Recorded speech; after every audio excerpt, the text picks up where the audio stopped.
Buongiorno cari amici e benvenuti anche oggi nel canale vostro Maneto Veneziano. Oggi parliamo di quelle persone che a un certo punto della vita, mentre nel cammin facendo lavorano, incominciano a capire che hanno un'anima, un corpo eterico, un corpo astrale e incominciano a fare delle decisioni.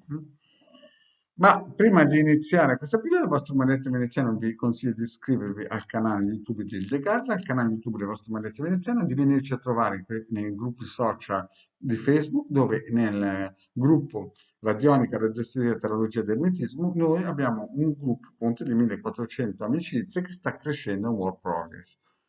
In più abbiamo anche il sito capitano.attervista.org, i link sono sotto qui in descrizione dove potete iscrivervi, cioè scusate, scaricare 20V con circuiti radionici, quadranti e radiostesici.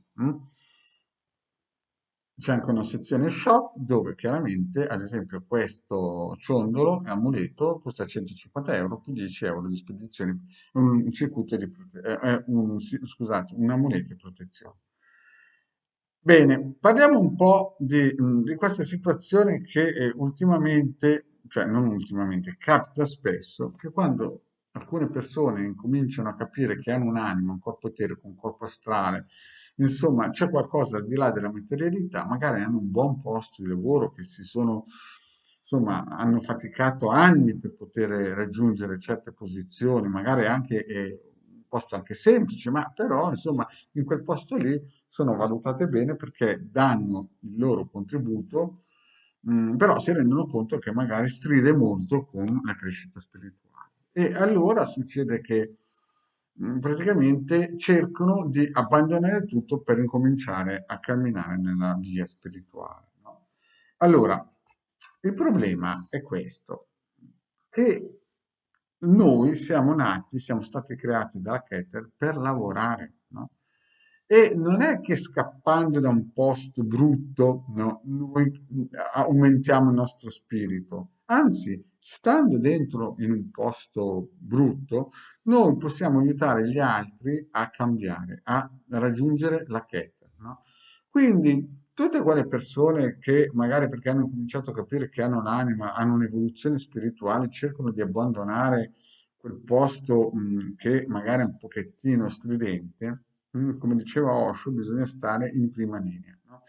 Quindi è sempre con la giustizia, mai con la bontà, sempre con la giustizia, perché vi ho spiegato che se voi state lì per i soldi, poi volete fare i buoni, ricordatevi che poi vi arriverà la cattiveria, perché la bontà è praticamente in equilibrio con la cattiveria. Se voi fate il buono, automaticamente arriverà la legnata. Bisogna essere giusti, però bisogna stare nei posti di lavoro. Perché sento spesso gente che non capisce l'importanza della sua evoluzione spirituale anche per gli altri. Cioè, ci sono persone che magari perché il governo ha deciso di vaccinare tutti, dicono no, io non mi faccio vaccinare, piuttosto scappo perché io sono spiritualista. E magari lasciano il posto a una persona che è un criminale e farà più danni in quel posto lì.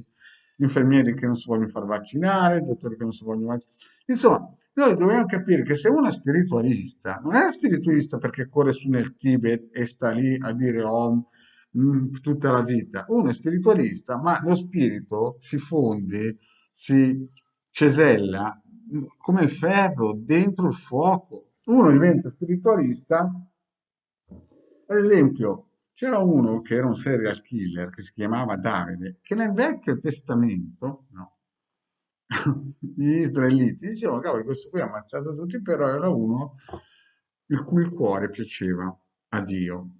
Adesso non dico che tutti gli spiritualisti devono diventare serial killer, però voglio dire che molte volte i piani della Keter non tutti riescono a capirli, però molte volte alcuni non riescono a capire che loro sono spiritualisti ma devono stare in un posto difficile per aiutare gli altri. Loro sono delle fiammelle che devono aiutare gli altri, non scappare sul Tibet o cercare di nascondersi dentro una grotta. Capite? I più grandi cabalisti del mondo erano manovali, ciabattini, erano muratori, non erano gente che andava in TV o sul tubo come il Marietto a predicare, era gente che nessuno conosceva, ma scrivevano dei libri, dei testi che erano praticamente il Messia in terra. Quindi tutte quelle persone super spiritualisti che entrano nei gruppi social, parlano con la settima dimensione o gli angeli colorati fuori di casa che vogliono solo parlare con me, tutte quelle cose dei salti quantici, tutte quelle cose lì, ma ragazzi, lo spirito cresce dove c'è il fuoco, dove c'è da lottare. Chiaramente dovete essere giusti, non è che se uno ti dà una sventola devi voltare e prenderne due. Oh, certamente, però devi stare lì. Perché alcuni a un certo punto della loro vita, perché hanno fatto quattro soldi, diventano spiritualisti, lasciano la loro attività, siete importantissimi per gli altri, no? Siete come il vaccino per queste persone, perché le state aiutando, perché un giorno anche loro dovranno crescere a livello spirituale. Quindi è vero che ci sono dei posti di lavoro che quando uno si sveglia la mattina gli viene male, è vero che qualche volta bisogna attivare le polpette, ma c'è una fetta di anime che vi sta cercando voi che le aiutate. E quindi non dovete per nulla abbandonare i posti di lavoro, anzi dovete restare lì in prima linea a difendere gli altri, perché siete il sale della terra, il sale della vita, capito? Perché ci sono persone che hanno cominciato a capire che esiste l'anima e via, vogliono partire in Tibet. Il vostro Tibet è nel posto di lavoro. Voi siete quelli che aiuterete questi disgraziati a capire che hanno un'anima, perché sono dei disgraziati. Uno che non capisce che è un'anima, uno spirito, sono disgraziati. E lasciate stare le nueggiate, non so io, le bontà che vi ho spiegato tante volte, che non servono a niente se non a farvi mettere ancora un siluro in quel posto. E lo ripeto, anzi non lo ripeto perché siamo in zona protetta. Avete capito? Voi dovete stare nel posto di lavoro ad aiutare gli altri. Poi se qualcuno vi vuole tirare una sventola, devono capire che voi siete spiritualisti, ma giusti, non siete buoni. Non avete niente a che fare con quello e porgi l'altro avanti. Bene, grazie di avermi ascoltato e alla prossima.